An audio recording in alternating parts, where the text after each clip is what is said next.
Halo teman-teman semuanya, kembali lagi di BMI Taiwan dan kali ini kita akan lanjut ya bahas tentang kenaikan gaji yang ya hari ini viral banget di kalangan BMI baik di Taiwan maupun yang masih mau berangkat ke Taiwan ya karena ini ada bau-bau kayaknya Taiwan juga sudah mau prosesnya mau buka kembali ya tapi kita belum tahu dan bagaimana tentang kenaikan gaji itu khususnya yang lama yang hari ini kolom komentar dipenuhi ya ketidakadilan dan sebagainya untuk PMI yang lama kita akan tanya langsung ke Lause ya yang ini yang di Indonesia biasanya memproses ke Taiwan dan yang di Taiwan ngurusi teman-teman PMI yang sudah lama di Taiwan. Nah, tanpa basa-basi kita langsung aja sih ya tanya ke Lause yang di Taiwan yang dia ngurusin PMI-PMI yang lama gitu. Kalau yang baru kan belum datang ke Taiwan. Ini ngurusin yang lama yang langsung berkecimpung dengan mereka yang ada di Taiwan. Oke, langsung saja kita tanya.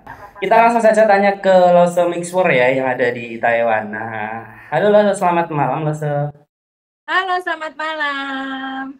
Nah, hari ini lagi rame di pembahasan naikkan gaji. Pasti kerjaan Lause hari ini banyak ya. Ya, hari ini jujur ya, Mas, sebenarnya saya langsung bersyukur sekali dan senang sekali karena ada kabar gembira yang ditunggu-tunggu seluruh PMI yang ada di Indonesia maupun di Taiwan, kayak gitu. Jadi senang sekali hari ini, sangat bersyukur, alhamdulillah, Nah, kayak gitu.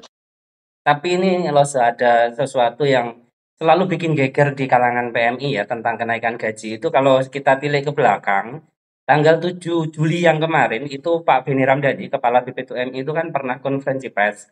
Beliaunya bilang kalau bahwasanya dia minta gaji PMI di Taiwan dinaikkan jadi minimal 20.000 gitu. Pertama, melakukan kenaikan gaji bagi pekerja migran Indonesia sektor domestik.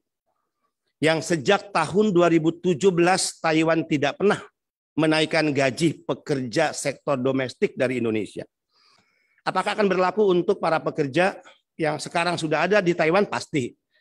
Karena kesepakatannya adalah kenaikan gaji untuk pekerja sektor domestik. Dan dia bersedia menghilangkan zero cost, ya, barter lah istilahnya, zero cost-nya dihilangkan, gajinya naik. Nah, dalam konferensi pers kemarin kan Pak Beni bilang, kalau yang lama juga ikut naik, tapi dalam sejarah ya kita tahu sejarahnya dari gaji kenaikan 15 ke 17 itu juga yang naik yang baru saja, yang lama tidak naik. Nah, untuk menyikapi hal ini, gimana nih status yang lama? Bisa naik apa tidak itu? Ya, jadi hari ini saya langsung diburu sama anak-anak saya pribadi, sama teman-teman juga yang mungkin udah kenal sama saya ya. Jadi saya sampai nggak bisa jawab satu-satu karena semuanya tanya ke saya ya. Jadi saya juga bingung. Nah, dari informasinya ya hari ini kan memang ada sudah ketok palu ya, sudah sah. Hanya saja itu berlaku bagi PMI yang proses dari Indonesia nanti ya. Kemudian ada PMI yang proses pindah majikan di Taiwan ataupun yang perpanjang kontrak. Jadi kenaikan gaji ini tidak berlaku bagi yang sudah lama di sini kecuali mereka bisa nego sendiri dengan majikan seperti itu. Nah, menurut saya berita ini juga semua teman-teman juga ada yang menyikapinya dengan senang, ada juga yang kecewa ya, karena sebagian besar yang kecewa memang yang lama-lama ya, terutama. Nah, saya pun sendiri juga merasa nggak ada keadilan ya, karena di sini yang udah berjuang di sini udah lama itu memperjuangkan hak untuk tambah gaji ini. Mereka itu secara langsung ikut berjuang ya, tapi yang berjuang ini justru tidak menerima. Ya, jadi tidak menerima tambahan gaji ini, nggak merasa menerima bagian kayak gitu. Jadi mereka merasa tidak ada keadilan. Nah, di sini ada yang menyarankan juga ya, mungkin dari pihak agensi atau dari pihak-pihak pemerintah juga ya, itu menyarankan kalau memang mau menuntut hak untuk ikut disamaratakan, itu harus nego sendiri dengan majikan. Nah, ini saya juga ragu karena nggak mungkin juga semua PMI itu akan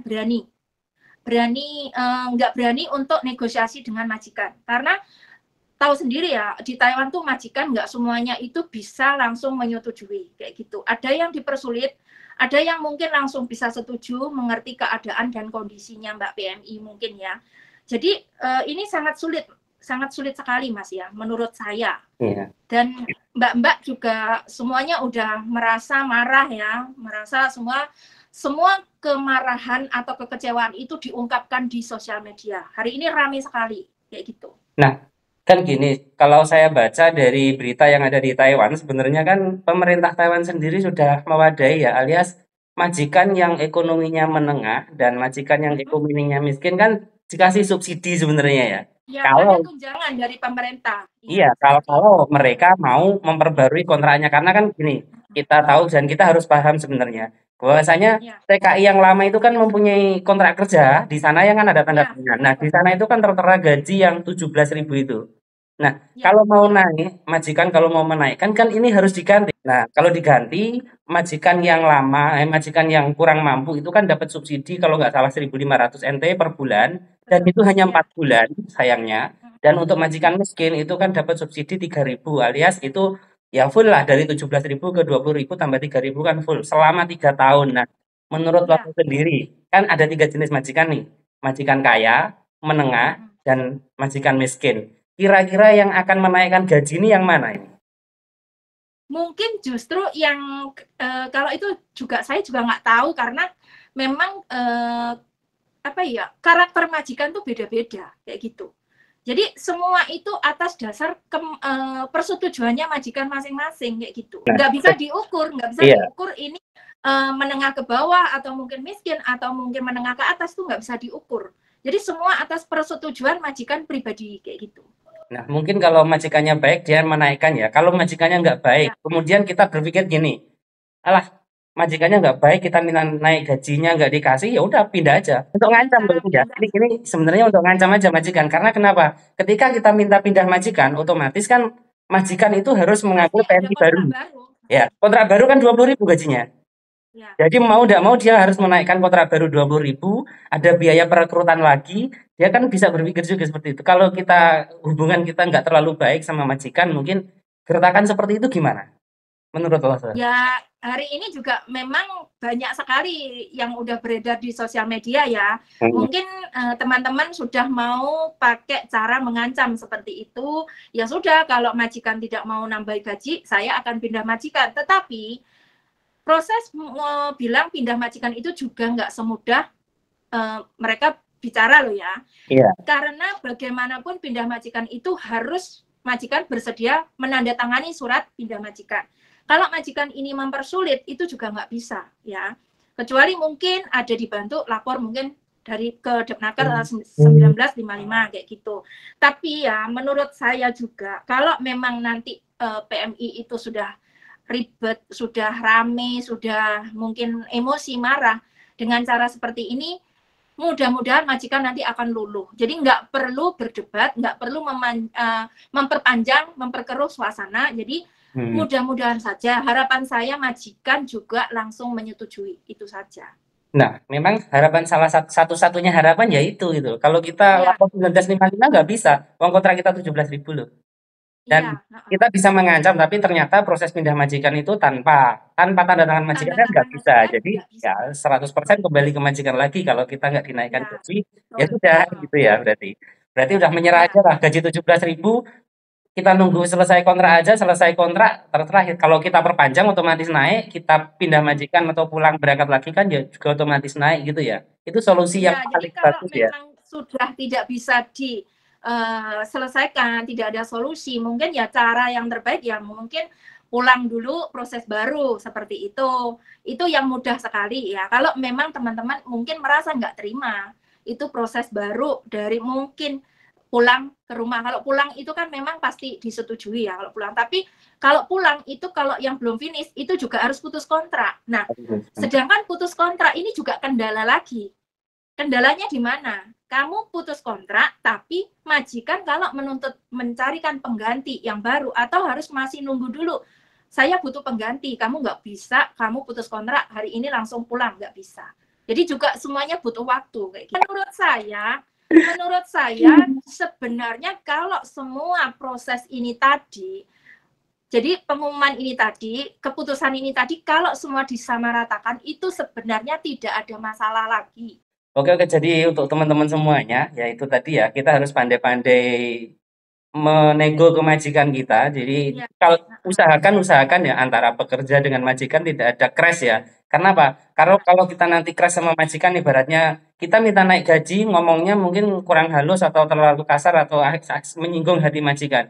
Nanti yang ada ya kerja kita jadi nggak nyaman, malah gitu kan yang Ya, terjadi itu ya. mengganggu ya. Itu ya mengganggu pekerjaan juga, mengganggu bad mood-nya kita. Akhirnya kita pasti di situ juga majikan merasa memperlakukan kita itu beda kayak gitu. Jadi bagaimanapun harus dengan cara yang halus karena bagaimanapun kita di sini kerja ya. Jadi kita harus tetap menghormati majikan. Yang penting apa yang hak kita harus kita minta itu berusaha kayak gitu, diusahakan. Nah, ini pertanyaan terakhir nih. Nah, kalau Ya. hari ini 10 Agustus kan gajinya udah naik untuk yang baru. Berarti pengiriman dari Indonesia ke Taiwan sudah buka? Insya Allah secepatnya, dan saya dengar besok mulai dari Indonesia sana mau rapat lagi. Kapan mungkin keputusannya dibuka. Jadi masih menunggu besok mau dirapatkan lagi. Nah, gitu. yang mau dirapatkan ini kendalanya selama ini apa sih, Lozo? Jadi kalau kemarin tuh saya tanya di bagian BP2MI kan, katanya kendalanya memang legasnya belum bisa, itu jawaban dari PT-PT memang legasnya belum bisa. Saya tanya ke Teto Jakarta juga jawabannya sama, legasnya belum bisa. Berarti kapan Taiwan buka itu dari agensi juga belum jelas ya? Belum jelas ya. Jadi besok masih mau dirapatkan lagi. Mungkin bahas masalah job legas dan mungkin masalah biaya dan mungkin juga masalah kalau gaji kan sudah sah ya, sudah ketuk palu seperti itu. Jadi kita tinggal. Kalau masalah biaya, kan dengan ditiadakannya zero cost kan kembali yang dulu berarti. Ya, jadi tetap ada potongan.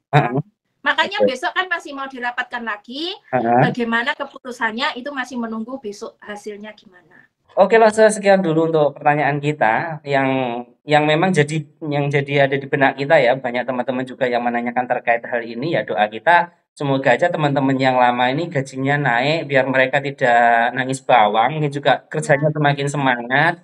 Juga gimana ya? Kalau kita mau menyalahkan pemerintah Taiwan, memang aturannya seperti itu kan di Taiwan. Lagian juga kontrak kita masih 17.000 kalau kontrak baru mungkin. Dan ini ada satu lagi loh, yang kontraknya ditandatangani tadi pagi, itu nasibnya kan paling parah berarti kan, Mas? 3 tahun ke depan. Tadi ada teman-teman, saya tuh baru tanda tangan tadi pagi kok gajinya masih 17.000, terus ini bagaimana? Bisa, ya, kalau itu bisa nanti bisa dimusyawarahkan lagi, masih bisa ya. Oh, masih bisa diselamatkan itu ya. Ya, nggak masalah.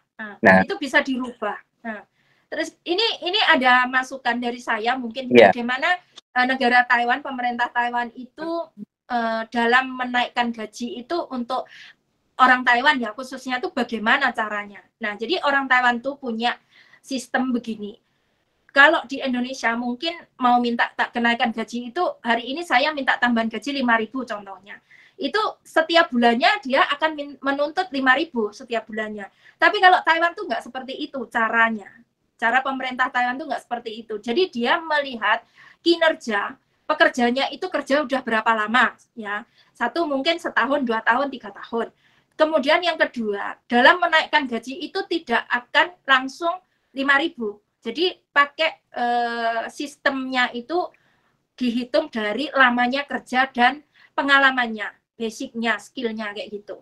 Kemampuannya seperti apa kayak gitu. Jadi ini penting sekali ya. Itu kalau orang Taiwan caranya menaikkan gaji itu seperti itu. Tapi ini sedikit penutup aja loh ya. Kalau saya baca kenaikan gaji di tahun 2022 ini tidak akan ada kenaikan lagi sampai 9 tahun, minimal 9 tahun ke depan. Ya, mungkin nggak ada. Ya, soalnya kan kenapa saya bilang begitu? Karena di kontrak ibaratnya kita masuk tahun ini, 3 tahun lagi kan majikan diimbau menaikkan 1.000 ya. Dihimbau itu ya kalau majikan mau ya gitu loh. Kemudian kontrak kedua baru dinaikkan lagi 1.000. Jadi kalau di sini 3 kali kontrak kan naiknya jadi 2.000. Jadi melihat dari situ saja Taiwan sudah tidak mau berpikir pusing, nggak mau menaikkan lagi lah. Ya, paling nggak 9 tahun ke depan gitu. Ya, makanya caranya itu dengan Taiwan ya, itu sama Indonesia itu udah beda jauh. Iya. Makanya mungkin teman-teman juga biar ini tahu ya, kalau Taiwan sistemnya seperti ini, Indonesia seperti itu kayak gitu. Iya. Jadi memang ada perbedaan. Oke, terima kasih loh untuk informasinya ini. Moga-moga teman-teman yang yang saat ini belum terserahkan bisa terserahkan mendapat jawaban dari video kita yang kita bahas pagi ini ya. Oke, terima kasih. Selamat malam, Wan An. Wan An, selamat malam. Bye-bye. Bye-bye.